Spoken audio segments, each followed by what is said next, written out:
Good afternoon, everyone. I don't know what it is, but I can't get off of live this week and this weekend.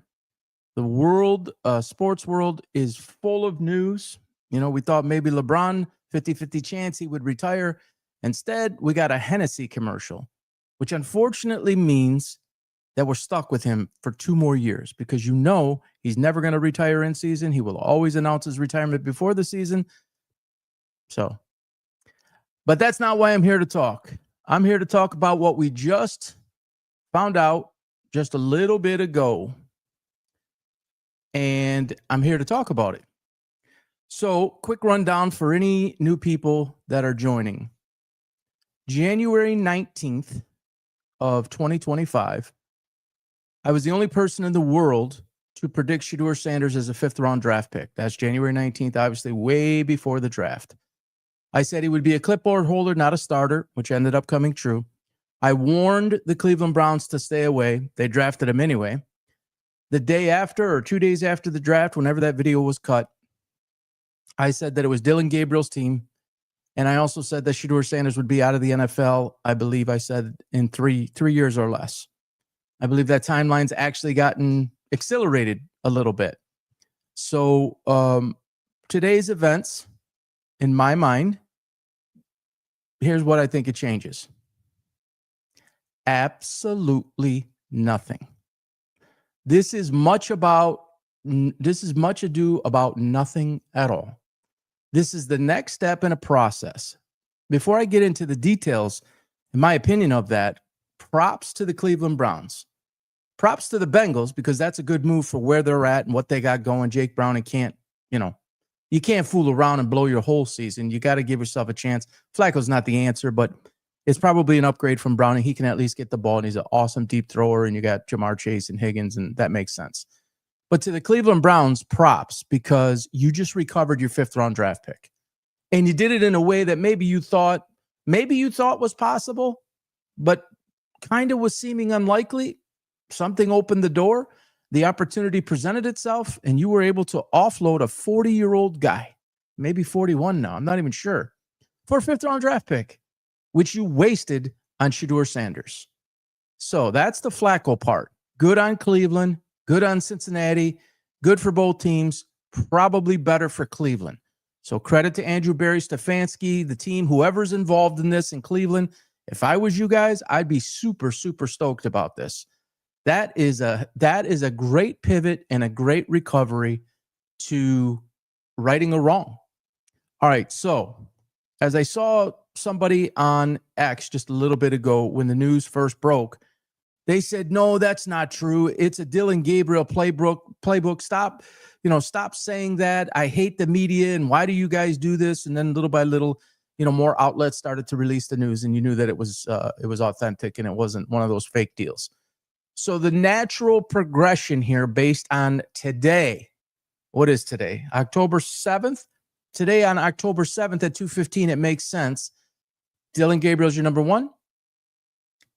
Shedeur Sanders, you're going to put him to number two. And I didn't see yet if they did, but I'm almost positive they will if they haven't, is Bailey Zappi will be brought up off the practice squad and put at 3. Now, the only reason he was put at 3, well, there's 2 reasons. 2 reasons why he was put at 3. One, it's going to tamp down all the BS, which you're trying to quiet down. I was, real quick, I was called on, Jason Whitlock's team reached out to me yesterday to have me on their Fearless podcast and discuss my thoughts on Dillon Gabriel's start. And so I went on the air and I talked about that, and him and I are in disagreement on Dillon Gabriel, but we are in agreement on what the Browns' plans are right now. He made a great point. It was his idea, and I agree with it. And I'll defer to him because he has, decades around ESPN, Fox, media, broadcast TV, all of that type of stuff. Clearly, there was some attempt by the Cleveland Browns to tamp down any conversation or video shots of Shedeur Sanders, which I think was really an astute point by him. And I think it made a lot of sense. So you can quiet things down. It's already in London, different body clock, all the hoopla and chaos. It's this Sanders this, Sanders that, Sanders lip singing, mimes, all this BS. Dion saying what he's saying in the background. Quiet it down. So I think right now, because it has to be Gabriel, who I think it's absolutely his job. Okay, I still hold true to it. I think he's a phenomenal quarterback. Again, Jason disagreed with me. When you think about what that guy went through, what the amount of mental toughness that it takes Dylan Gabriel to exhibit when you have all this noise, like everyone's got noise. Every quarterback's got noise. You know, you might have fans that don't like you. You might have certain players and factions in the locker room, this type of stuff. It's natural, comes with the position. But this is so extreme reality TV show shit that it's like all of that first game, all the pressure that comes with that, just in it being a first game, is in London. You're on a completely different body clock.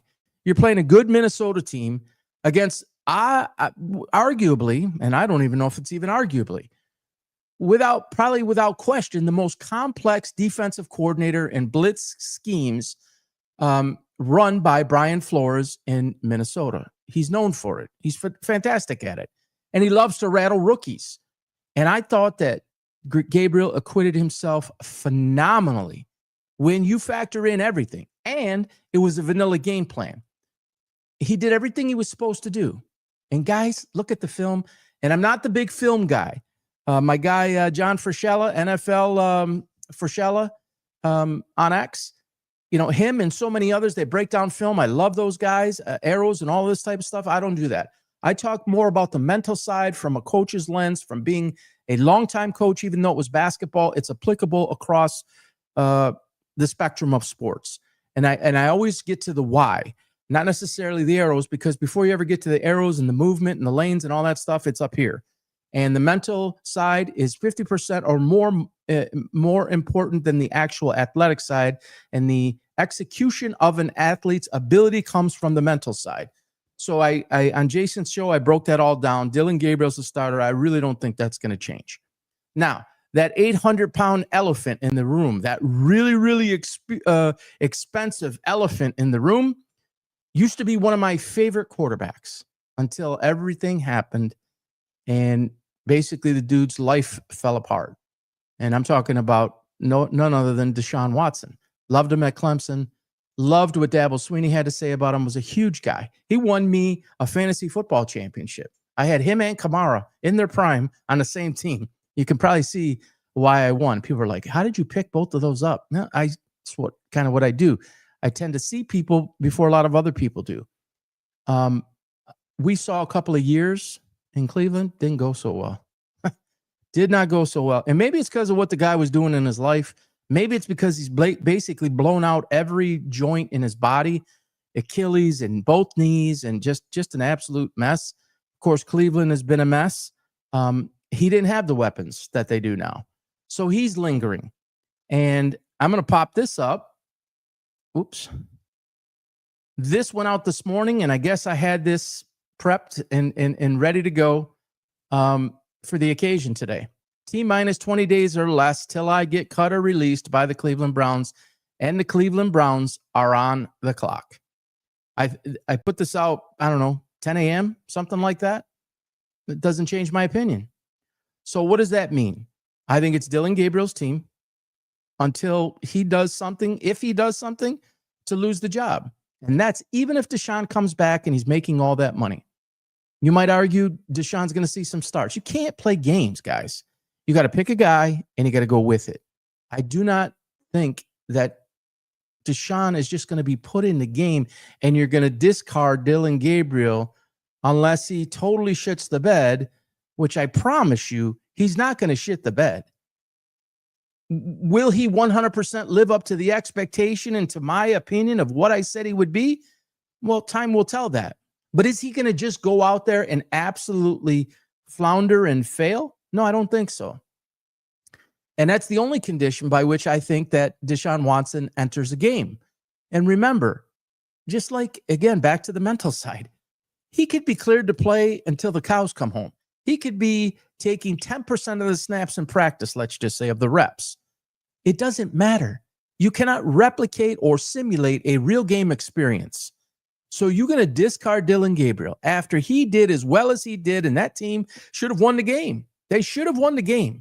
100%, guys. And they didn't because of, and I see here, I just hope they don't fire Stefanski.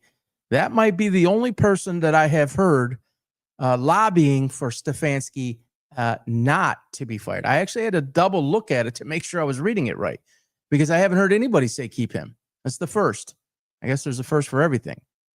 If Stefanski stays out of the way and he lets this evolve and he opens it up and lets Gabriel do what Gabriel does, he'll be fine.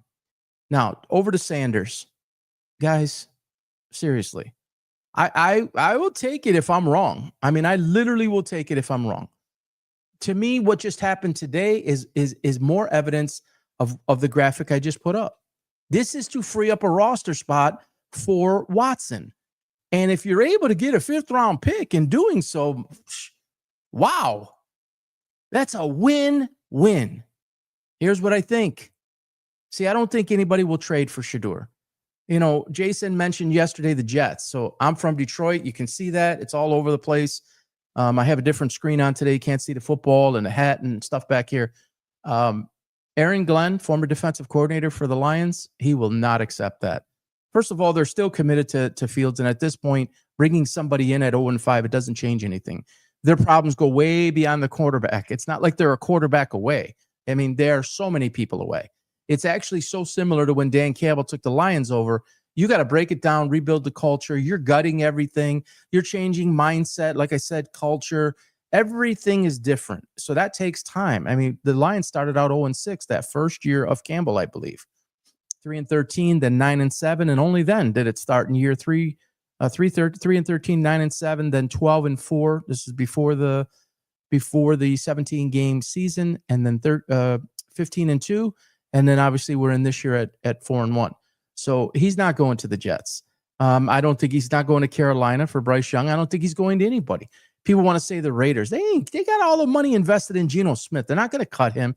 Geno Smith is well above an average quarterback. All right. So when you got your top 10 guys and you get a little bit outside that top 10, in my opinion, you're going to start having the conversation of 13, 14, 15 kind of range for Geno Smith. You mean to tell me that Shedeur Sanders is in the top 13, 14, 15 quarterbacks in the NFL? Hell no. And in everything he brings with him, there is no way that Tom Brady signs off on him. And remember, Tom Brady is the guy who worked him out and probably put the word out to the league, stay away from this guy. I mean, he was on a podcast with Deion Sanders before the season started and said, tell him to stop talking about Rolls Royces, get his ass in the film room. Everybody knew this about the guy. He's not here for football. He's here for fandom. He's here for popularity. He's here for reality TV. He's here for influencing. Guys, he's not a quarterback. Not a number one quarterback in the NFL. And he's never going to accept 2. I said that the day after the draft. He's 2 now. And I mean, him and his dad would have to be pretty foolish to think that this means that they're one step closer. Deshaun Watson's likely not going away. They would have to cut all that money. And I don't even know what the hit is, what the dead cap hit is. But I know it's massive. It's not going to be cheap. So why would they do that at this point? I mean, why would you keep him as a backup also, right? You're going to keep Deshaun Watson as the backup? That could be challenging. So it's Gabriel, Watson, and Zappe. That's a pretty good 3.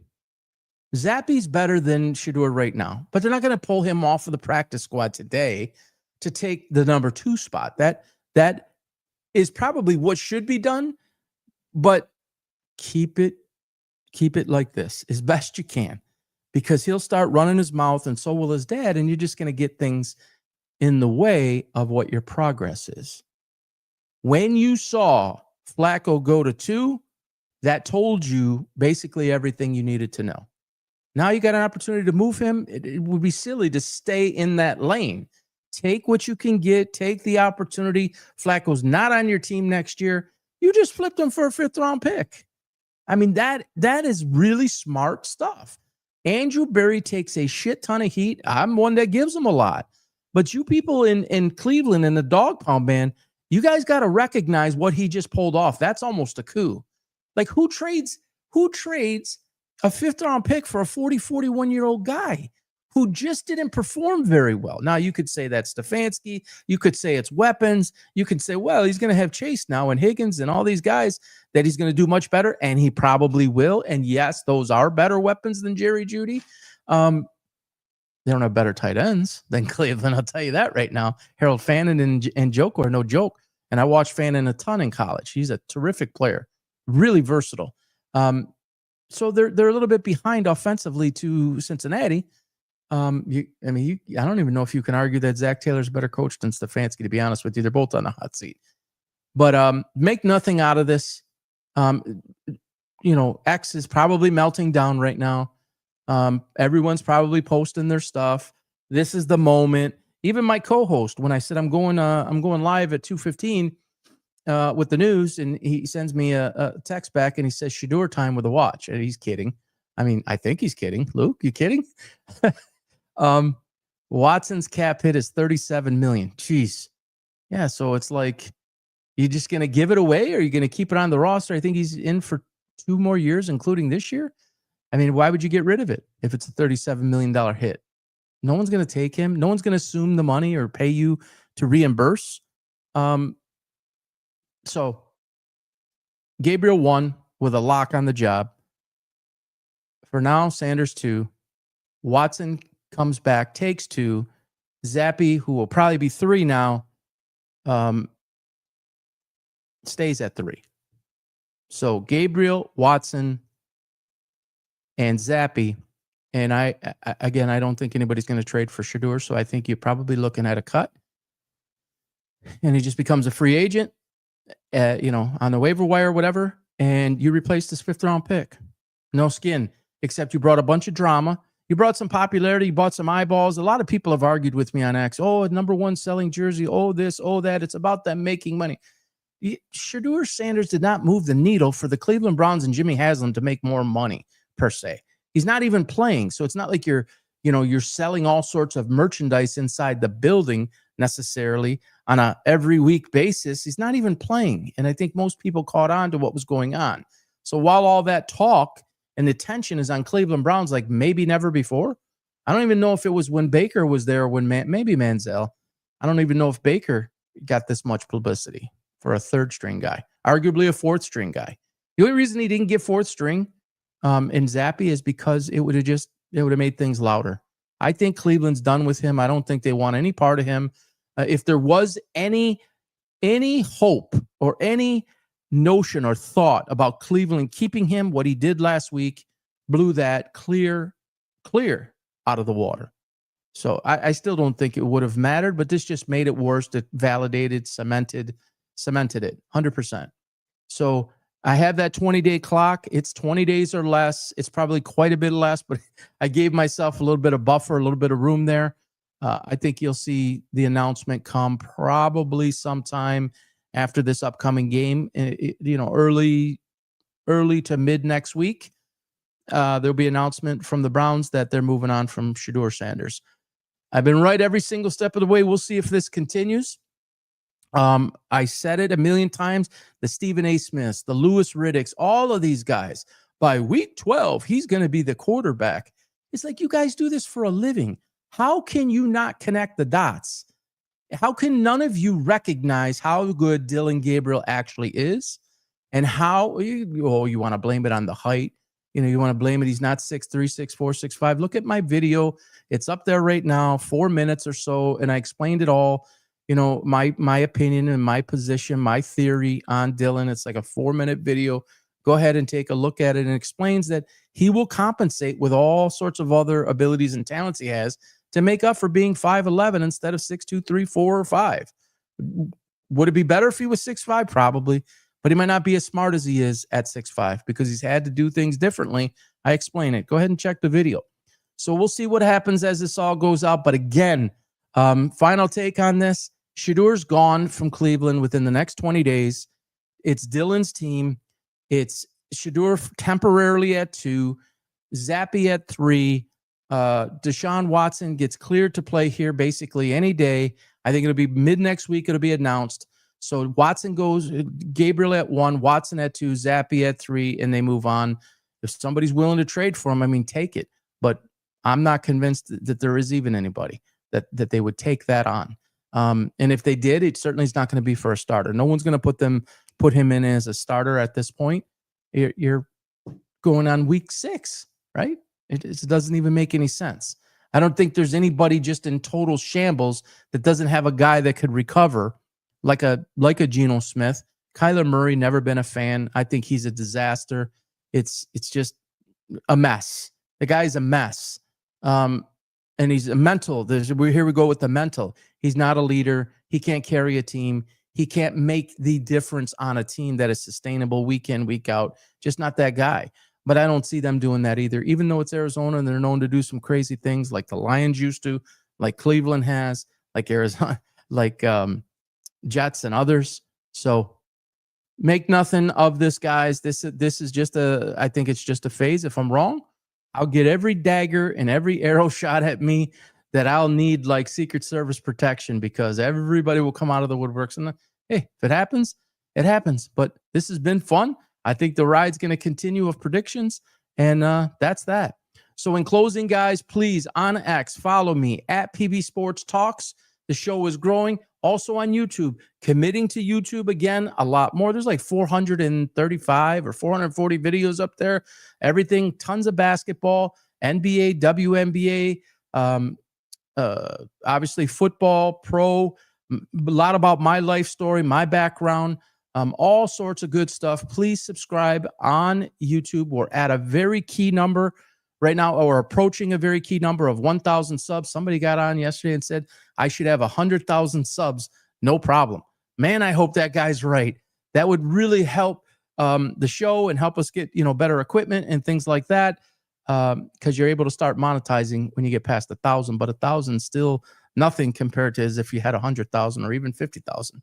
So I thank you, everybody, for your support. Shout out again to Jason Whitlock. If you're not following Jason Whitlock and the Fearless Podcast, please do so. He's a fun guy. He's got some interesting takes. I don't agree with them every time, but if we all agreed with each other, how fun would it be? Everybody have a great Wednesday. Or Tuesday, excuse me. Everybody have a great Tuesday, and we'll talk soon. Hope to see you following soon. Bye-bye, everybody.